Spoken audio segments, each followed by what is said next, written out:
Bismillahirrahmanirrahim. Assalamualaikum warahmatullahi wabarakatuh. Selamat pagi Bapak dan Ibu guru hebat semua. Kali ini saya akan menyajikan sebuah video aksi nyata demonstrasi konstekstual modul 3.1, yaitu tentang wawancara dan analisis hasil diskusi praktik baik pengambilan keputusan. Bersama saya, Salama, CGP Angkatan 9, SMP Negeri Purworejo, Kabupaten Lampung Tengah. Adapun tujuan pembelajaran khususnya adalah CGP dapat melakukan suatu analisis atas penerapan proses pengambilan keputusan berdasarkan pengetahuan yang telah dipelajarinya, yaitu tentang berbagai paradigma, prinsip, pengambilan dan pengujian keputusan di sekolah asal masing-masing dan di sekolah atau lingkungan lainnya. Unsur-unsur yang dibutuhkan dalam menjalankan pengambilan keputusan dilema etika adalah: yang pertama, terkait 4 paradigma dilema etika. 1. Individu lawan kelompok. 2. Rasa keadilan lawan rasa kasihan. 3. Kebenaran lawan kesetiaan. Dan yang keempat adalah jangka pendek lawan jangka panjang. Selain 4 paradigma dilema etika, ada pula 3 prinsip pengambilan keputusan. Yang pertama adalah berpikir berbasis hasil akhir. Yang kedua adalah berpikir berbasis peraturan. Dan yang ketiga, prinsip berpikir berbasis rasa peduli. Selain 3 prinsip pengambilan keputusan, ada satu langkah lagi yang harus dilakukan sebelum mengambil keputusan, yaitu melakukan 9 langkah pengambilan dan pengujian keputusan. Yang pertama, apa nilai-nilai yang saling bertentangan dalam studi kasus tersebut? Kumpulkan fakta-fakta yang relevan dengan kasus ini. Pengujian benar atau salah, pengujian benar lawan benar, melakukan prinsip resolusi, investigasi opsi trilema, buat keputusan dan lihat lagi keputusan, kemudian refleksikan. Pada tugas ini saya melakukan wawancara dengan 2 kepala sekolah.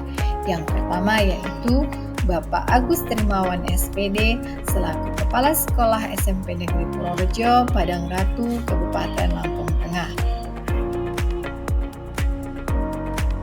Adapun kegiatan wawancara yang saya lakukan dengan Bapak Agus Trimawan selaku Kepala Sekolah SMP Negeri Purworejo adalah sebagai berikut. Pertanyaan pertama yang saya ajukan adalah, selama ini bagaimana Bapak dapat mengidentifikasi kasus-kasus yang merupakan dilema etika atau bujukan moral? Kemudian Bapak Kepala Sekolah menjawab, biasanya saya mengadakan rapat kecil dengan seluruh dewan guru di sekolah untuk mengidentifikasi kasus-kasus yang ada di sekolah. Pertanyaan kedua, selama ini bagaimana Bapak menjalankan pengambilan keputusan di sekolah Bapak, terutama untuk kasus-kasus di mana ada 2 kepentingan yang sama-sama benar atau sama-sama mengandung nilai kebajikan? Kemudian Bapak Kepala Sekolah pun menjawab, saya selalu mempertimbangkan keputusan yang sekiranya dapat menguntungkan untuk pelaku atau orang lain. Pertanyaan ketiga, langkah-langkah atau prosedur seperti apa yang biasa Bapak lakukan selama ini? Jawabannya adalah alurnya dari kejadian masalah itu terjadi dengan siapa, misalnya dengan guru, maka prosedurnya diselesaikan terlebih dahulu oleh guru. Jika sudah tidak sanggup, maka lanjut kepada wali kelasnya, kemudian ke guru BK, baru lanjut pada Bapak Kepala Sekolah. Pertanyaan selanjutnya adalah, hal-hal apa saja yang selama ini Bapak anggap efektif dalam pengambilan keputusan pada kasus-kasus dilema etika? Jawabannya, Yang paling efektif dalam pengambilan keputusan adalah ketika semua prosedur tahapan penyelesaian masalah sudah dilakukan. Jadi, saya tinggal memutuskan saja berdasarkan analisis yang sudah dilakukan. Selanjutnya, hal apa saja yang selama ini merupakan tantangan dalam pengambilan keputusan pada kasus dilema etika? Dan jawabannya, tantangannya adalah ketika keputusan yang saya ambil tidak sesuai dengan yang diinginkan oleh orang lain, tentunya akan mendapatkan penolakan karena saya mengambil keputusan dengan penuh rasa kepedulian dan toleransi. Selanjutnya, apakah Bapak memiliki sebuah tata krama atau jadwal tertentu dalam sebuah penyelesaian kasus dilema etika? Apakah Bapak langsung menyelesaikan di tempat atau memiliki sebuah jadwal untuk menyelesaikannya? Bentuk atau prosedur seperti apa yang Bapak pelajari? Dan Bapak Kepala Sekolah menjawab, tergantung dari jenis permasalahannya.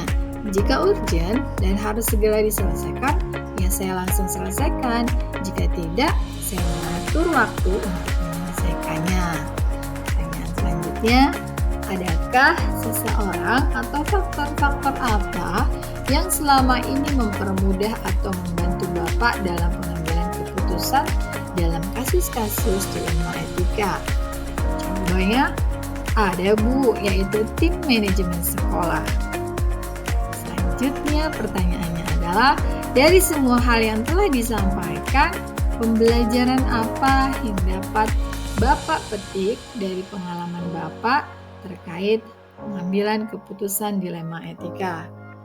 Bapak Kepala Sekolah menjawab bahwa segala keputusan itu pasti memiliki efek dan akibat yang berbeda-beda. Tetapi keputusan yang diambil harusnya lebih mementingkan kepentingan orang banyak daripada pribadi. Untuk wawancara yang kedua, yaitu saya mewawancarai Ibu Betasari Sarjana Sastra. Beliau adalah Kepala Sekolah SD Negeri 1 Selagai Lingga. Adapun kegiatan diskusi wawancara dengan Ibu Betasari Sarjana Sastra adalah sebagai berikut.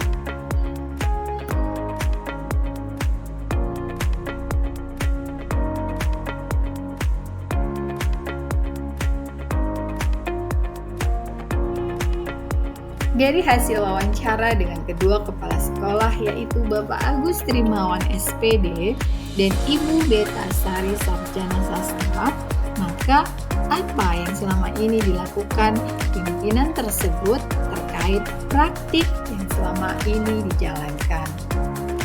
Dari hasil kesimpulannya adalah bahwasanya dari kedua kepala sekolah tersebut, terutama untuk kasus di mana ada dua kepentingan yang sama-sama benar dan mengandung nilai kebajikan yang sudah mereka lakukan, adalah Bapak Agus Trimawan dalam mengambil keputusan selalu menerapkan prinsip berbasis rasa peduli, sementara Ibu Betasari selalu menggunakan prinsip berbasis peraturan.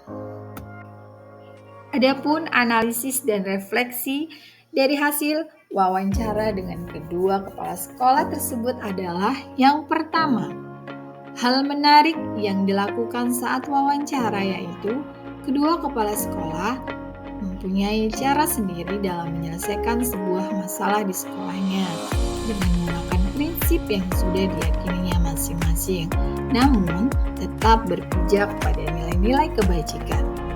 Yang kedua kepala sekolah tersebut dalam membuat keputusan menggunakan paradigma jangka pendek dan jangka panjang, tapi dalam prinsip mereka menggunakan prinsip yang berbeda, yaitu Bapak Agus menggunakan prinsip berbasis rasa peduli, sementara Ibu Beta menggunakan prinsip berbasis peraturan. Namun dalam pengambilan keputusan, mereka berdua belum melakukan 9 langkah pengambilan dan pengujian keputusan.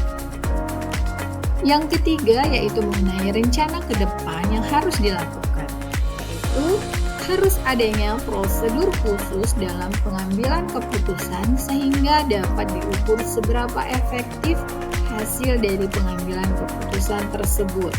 Dilihat dari faktor dampak dan resiko yang ada. Keempat, saya akan menerapkan pengambilan keputusan yang menyangkut dilema etika berdasarkan paradigma dan prinsip pengambilan keputusan, tetapi disesuaikan dengan konteks permasalahan yang ada, dan mengujinya dengan 9 langkah pengambilan dan pengujian keputusan sebelum mengambil sebuah keputusan, sehingga diperolehlah hasil keputusan yang bijaksana, lebih bermakna, dan berdampak pada murid. Yang kelima, atau yang terakhir, yaitu saya akan memulai menerapkan proses pengambilan keputusan di sekolah dengan memulai dari ruang lingkup yang terkecil, yaitu saat pembelajaran di kelas ketika terdapat sebuah permasalahan yang memang harus segera diselesaikan.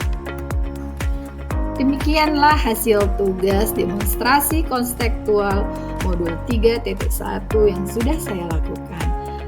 Terima kasih, semoga bermanfaat. Saya akhiri. Assalamualaikum warahmatullahi wabarakatuh.